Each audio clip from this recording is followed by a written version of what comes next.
I realized that other peoples were there helping me to overcome my addiction. And so I said to myself, I want to do the same in volunteering. And I didn't know anything about it, but I was curious. I just said yes. Soul is something which is very deep into yourself and could be very diverse. But soul means also to get out of yourself.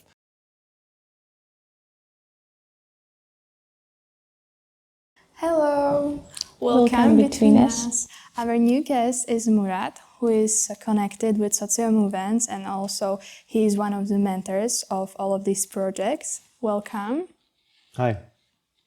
Okay, so the first question I would like to ask you is if you could somehow summarize what's the main mission of social movements and what is your specific role?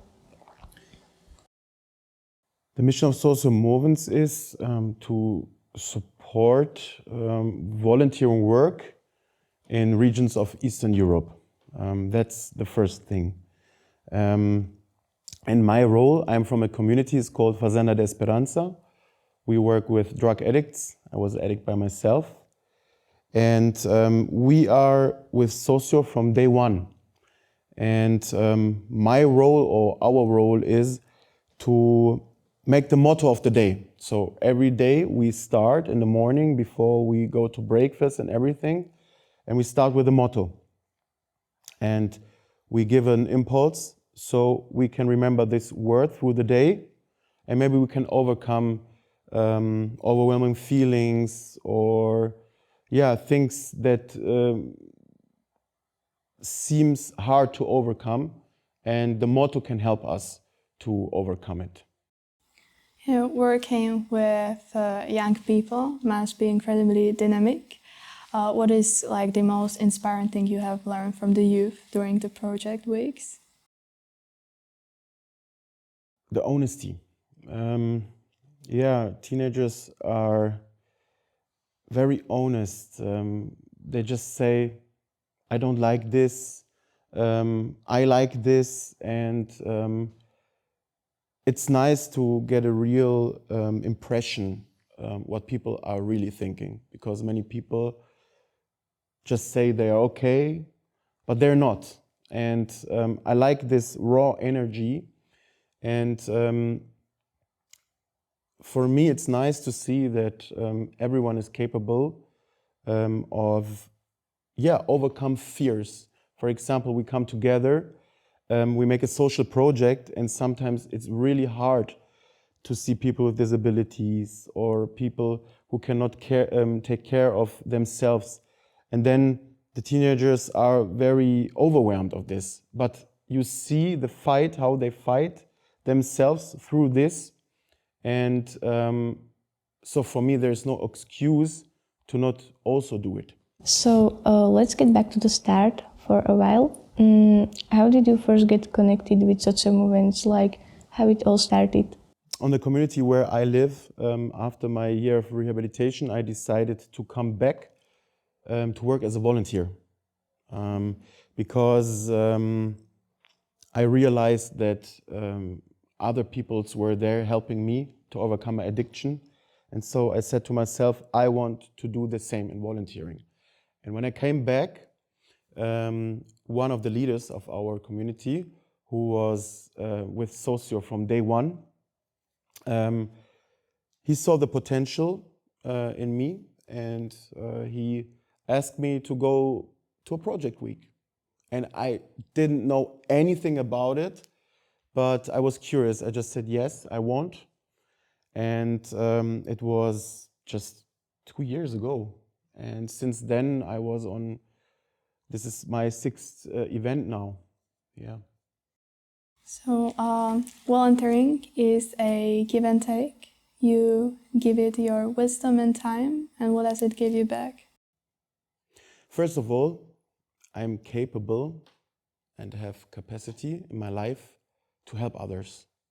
So I have a lot of time that I will spend with something like that. I know there are people who don't have time. So for me, it's a privilege, because every time you help someone, even the person can't see it in that moment,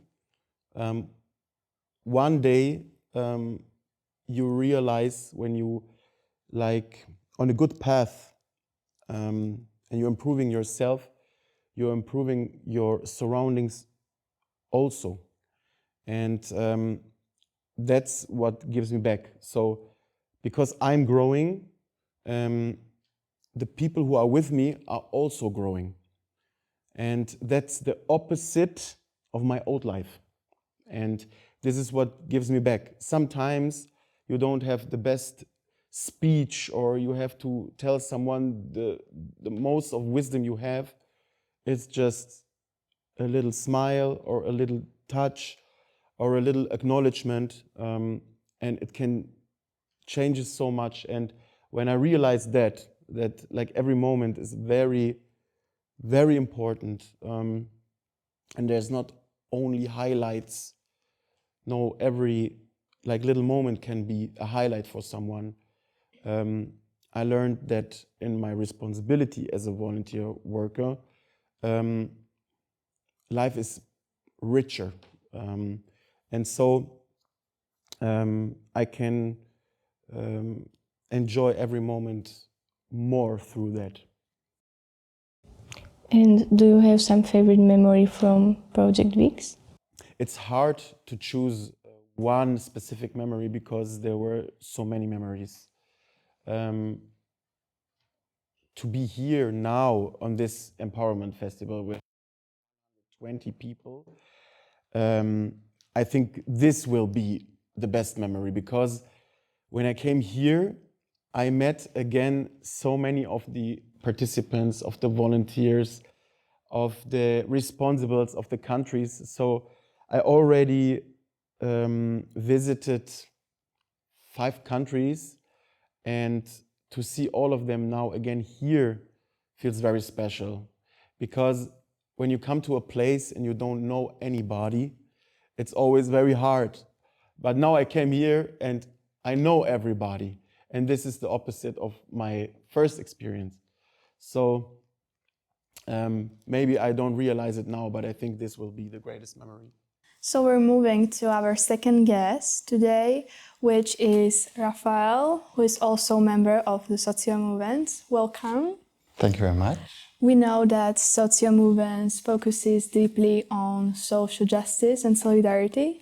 How has your understanding of these values changed since you joined them? Well, thinking about social justice is something which started really early in my life. Looking to my own city, where are a lot of differences. But when I started to be engaged in socio movements in 2017, I visited for the first time Romania, and after that all the other countries of our project countries. And I see how various aspects are part of the topic. For example, I didn't know that not all people in Romania has water in their own house. Of course I know there are differences, but see that with my own face and see how people live in that situation, that was really important for me, because speaking about social justice, about concepts that you learn at university, at school, is something different than seeing differences and try to fight, and maybe not only to fight, maybe to be active and to be engaged, to volunteer in that situation and to change a little bit something.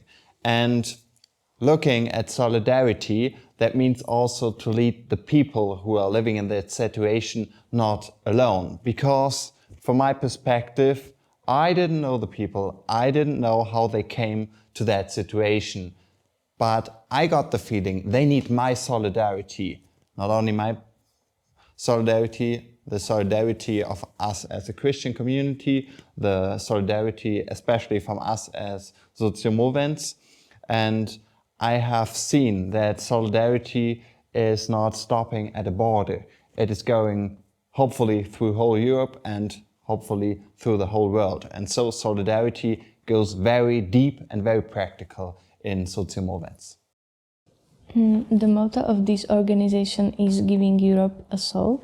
What does that mean to you personally? Well, I think there are three dimensions, like the word said: giving, Europe, and soul. I think giving is something which I started when we speak about social justice and volunteering. It's something very practical. Giving something what I, as a maybe privileged person, because I'm educated, I was born in a family with not so many problems. Also, I'm from Germany. I could also be born in another country, somewhere else in the world. I had always enough food.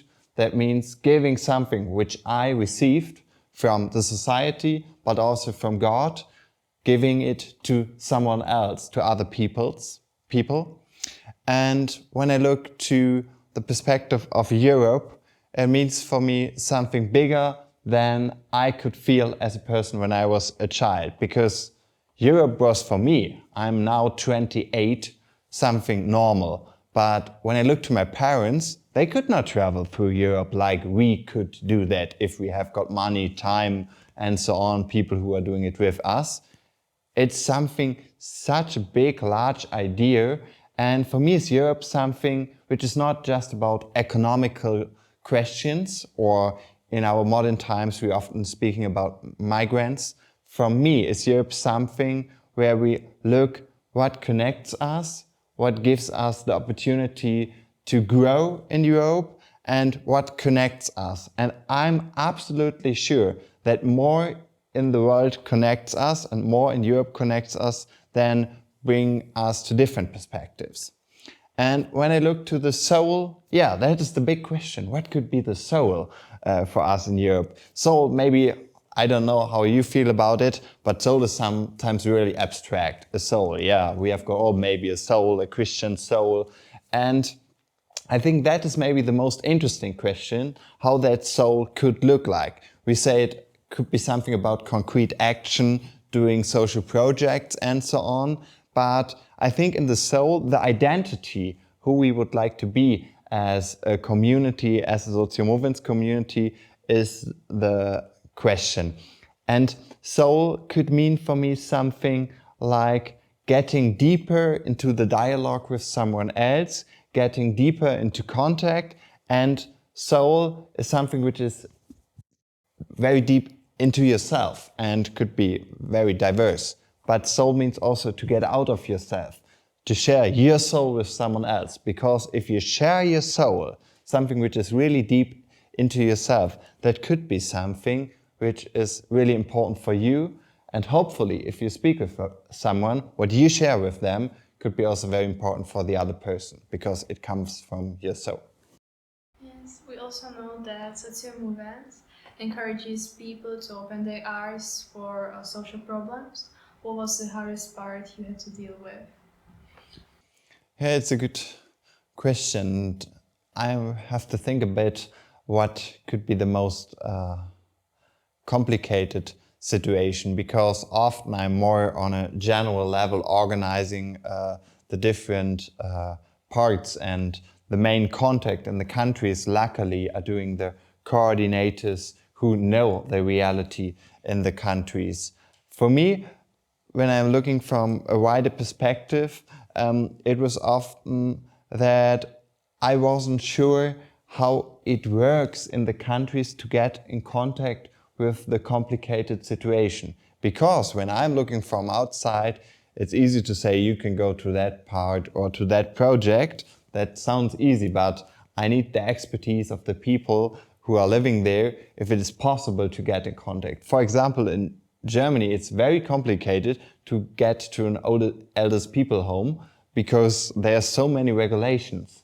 And when I was in Romania, it was so easy. And so to get a feeling what is possible, that is for me still a big challenge, because what is really important for me, that we are not just spectators if we are visiting people in need, and that we are always get in contact on the same level.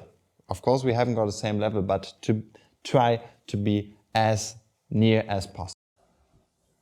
And now I have the opposite question. What do you think is the best part about this volunteering and working with young people? Yeah, I think the best part is that you get in contact with people that you would maybe never met in your free time, because hobbies are different and you can only go to one school, you can only go to one university, you can go to several churches, but normally you have got one parish. But the opportunity to share values when you are volunteering, that is a big chance. And so for me, meeting people from different countries also helped me to understand Europe and maybe the world a little bit better. For example, I thought in the past, oh, everyone is using the same messenger. It's a very easy question and not an important question for our life, what we are using as a messenger. But getting more into the reality of someone else, that feels so nice, because it deepens just everything what I do in my daily life. And after that, speaking about Europe is not abstract, is something I see Lucy, I see Stelka, and that is so nice. And not just there's a country, I know there are mountains, there's the Tatra. I know concrete people, and that is so amazing and cannot be valued high enough.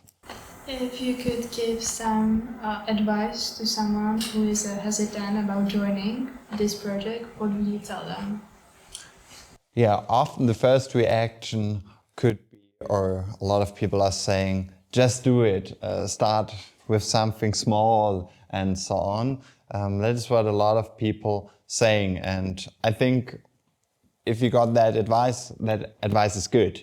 But the next feeling I often hear is, I tried it, but the first feeling was not so great, like it could be, should be, or could be in my mind. I think so. The next step, which is really important, is stay engaged also if the first feeling is not the best. Because you often had the feeling that everyone knows each other, you are not part of the community. And so don't give up after the first or second try. Do it a third time and a fourth time. And then I'm absolutely sure that there's someone in the group who is connected to you, who would like to speak with you. And also, we often motivate someone who could start or should start. It's often also about the community who gives them an opportunity to start, that you are very open to the one who would like to start. They are, of course, not like you, who is active since years or since months. But I think that is also really, really important to do that. Mm-hmm. And what is your biggest hope for the future of Socio Movens?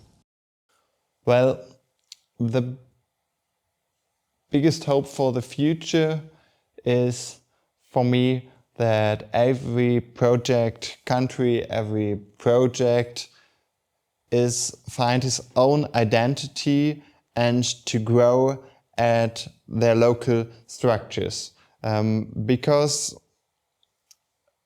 at the beginning, we are always motivated. But after a few years, people are changing. Also, your personal life situation is changing. Maybe you are studying, you're starting a job.